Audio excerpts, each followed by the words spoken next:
So earlier, Rob Datton turned around and said that a bid had been accepted and paperwork has gone in to the relevant parties with signing the paperwork being done. Now, Joe Cran has managed to do a little bit more digging on it, and it's got to remember, by no means this is anywhere from done. It's still in that early stages of trying to get something done, trying to make sure everything's right. Now, here's the thing. Gassama bid has stalled for whatever reason. Maybe this is why it's stalled, because you've got to remember, Masaba and Gassama were being sold because we needed the cash. Now, according to Joe Cran's article, a bit of money up front has been given to try and help with the financial woes at the moment. Now, if that's the case, then great, brilliant. That's what you need to do.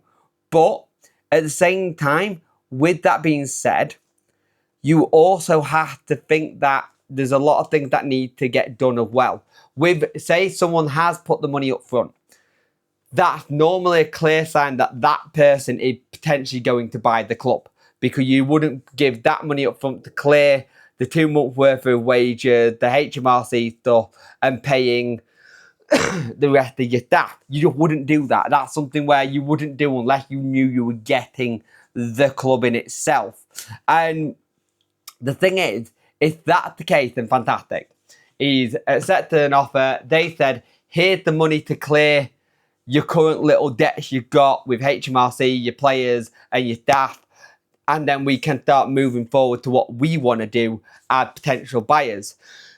Now, we don't know who the buyers who has had their offer accepted. Now, remember, there's going to be other buyers looking as well. It's not just going to be one lot of people. Maybe there's another load who are going in as well and putting their offer in. Because you could have 3 or 4 buyers putting in offers, and you could accept all of them and then eventually pick which one you want. That could be something that he's doing. Now, the fact that the money up front says to me this is a very serious stage of it. But Joe Cran has made a very, very good point here.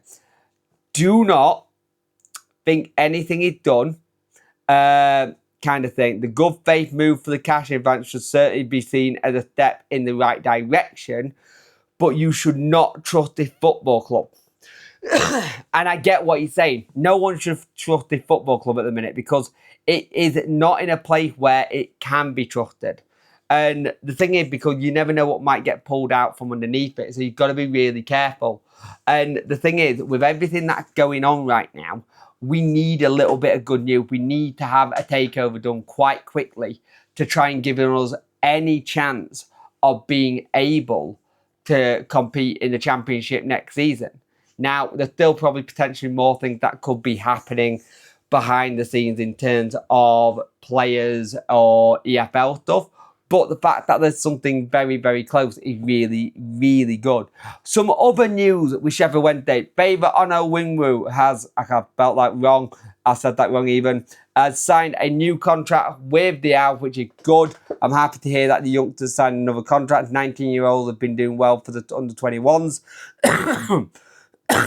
He went on to say, I'm very pleased. Last season was very hard with injuries and setback, but the fact that I got another contract shows the club has a lot of faith in me. I want to trust me. I'm very grateful. I want to thank God that I'm able to sign. I thank God every day. It's been a great journey and lots of ups and downs. I remember my first professional deal, and I didn't want it to end there. I just feel like I gained a lot of experience playing at a higher level, teaching you the tactical point, and I don't know much before joining, so from now, I'm really happy with my progress and haven't installed a lot more into my game. I'm a big believer I want to be around the first team environment and learn even more. That is my goal for the season to come. So, good to see Favour have signed a new deal as well. But this whole thing with everything that's going on with the club, it feels like we are getting a lot closer to being something done in terms of everything being done, NDA being signed, everything getting to the point where we could have a, here we go, Sheffield Wednesday are taking over in the next couple of weeks.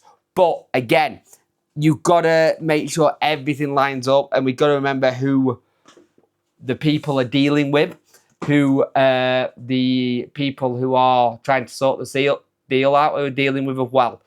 But at the same time, I don't think DC's in any position where he can do a negotiation, even if he wanted to.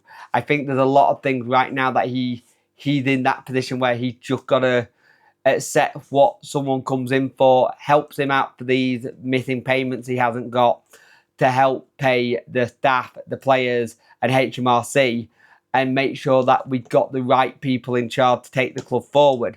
Because 10 years of Chansiri, if anything, we've gone backwards more than we've gone forwards. The first 2 years or so, really good. And then we were struck with lots of different things. So we're starting to see a little bit of light at the end of the tunnel now. Hopefully, we're getting closer and closer to everything done, signed, sealed, and delivered. But at the same time, it's going to take a little bit of time to get to that bit. A lot of legal stuff to go through. It's got to go to the EFL as well. EFL have ratification on it to make sure they do their checks and their due diligence.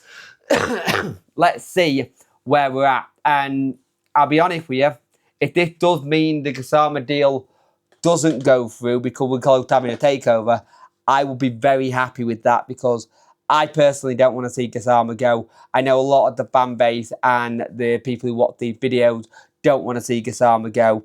Musaba, I'm in two minds with.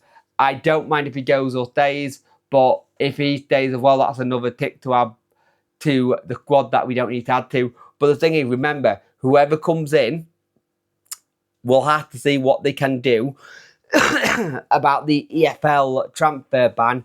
It won't be lifted completely, but it might not be as long as it was originally. It might get taken down to only a 2-window one instead of a 3-window one.